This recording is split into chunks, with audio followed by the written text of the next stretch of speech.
Sejumlah maskapai memutuskan untuk memperpanjang penangguhan penerbangan dari dan menuju Israel. Hal ini buntut serangan rudal Houthi yang menghantam Bandara Ben Gurion di Tel Aviv pada Minggu 4 Mei kemarin. Dikutip dari Anadolu Agency, Lufthansa Group termasuk Swiss, Austrian Airlines, Brussels Airlines, dan Eurowings memperpanjang penangguhan penerbangan ke Israel hingga 11 Mei mendatang. Demikian pula ITA Airways menangguhkan semua rute Tel Aviv hingga tanggal yang sama. Selanjutnya, United Airlines memperpanjang pembatalan hingga 9 Mei, sementara Wizz Air akan menghentikan penerbangan hingga 8 Mei. Lalu, Aegean Airlines, British Airways, Delta Airlines, dan Ryanair mengumumkan perpanjangan hingga 6 Mei mendatang. Beberapa maskapai termasuk Air Canada, Air France, Air India, Aeromexico, dan Air Europa juga membatalkan penerbangan terjadwal pada Senin kemarin.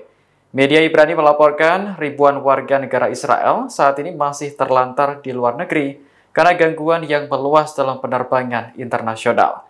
Sebelumnya, Israel menuduh Iran terlibat dalam serangan Houthi yang menargetkan bandaranya. Namun Teheran dengan cepat membantah tuduhan tersebut. Adapun serangan di Bandara Ben Gurion mengakibatkan terbentuknya kawah besar serta 8 orang terluka.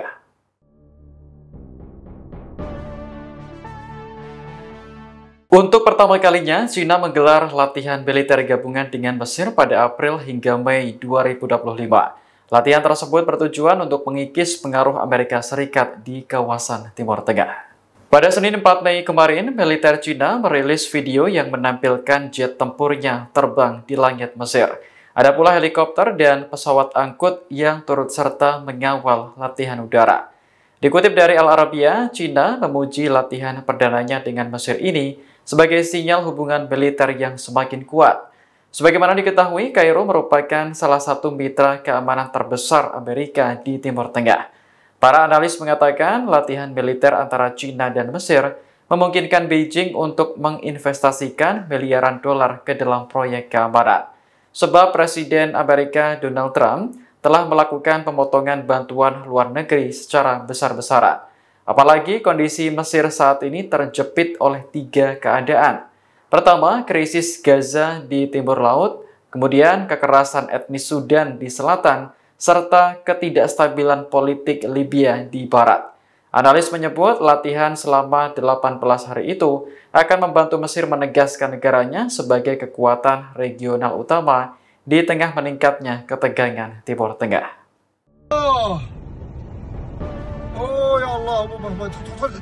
Jet tempur Israel dilaporkan mulai menyerang Bandara Sanaa yang dikuasai Houthi Yaman pada Selasa sore waktu setempat.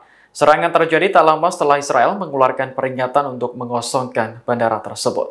Saluran televisi yang dikelola Houthi, Al-Basirah, mengabarkan bahwa Israel mulai menyerang bandara internasional Sanaa. Rekaman video yang beredar memperlihatkan ledakan dahsyat disertai api dan asap tebal mengguncang kawasan bandara. Warga di sekitar lokasi tampak panik dan burung-burung berterbangan tanpa arah yang jelas. Namun hingga saat ini belum ada informasi soal tingkat kerusakan maupun korban. Sebelumnya, Israel bersumpah akan membalas Houthi dengan kekuatan 7 kali lipat. Sumpah ini muncul setelah Houthi menargetkan Bandara Internasional Ben Gurion Tel Aviv pada Minggu 4 Mei menggunakan rudal. Serangan itu mengakibatkan 8 orang terluka, terbentuknya kawah besar hingga pembatalan penerbangan. Sehari kemudian, puluhan jet tempur menjatuhkan bom di pelabuhan Hodeida, Yaman. Houthi menduga pengeboman itu dilakukan oleh Israel dengan bantuan Amerika Serikat. Aksi saling serang ini membuat situasi di Timur Tengah semakin memanas. Apalagi perang Israel dengan Hamas di jalur Gaza juga masih berlangsung. Download Tribun X sekarang, menghadirkan lokal menjadi Indonesia.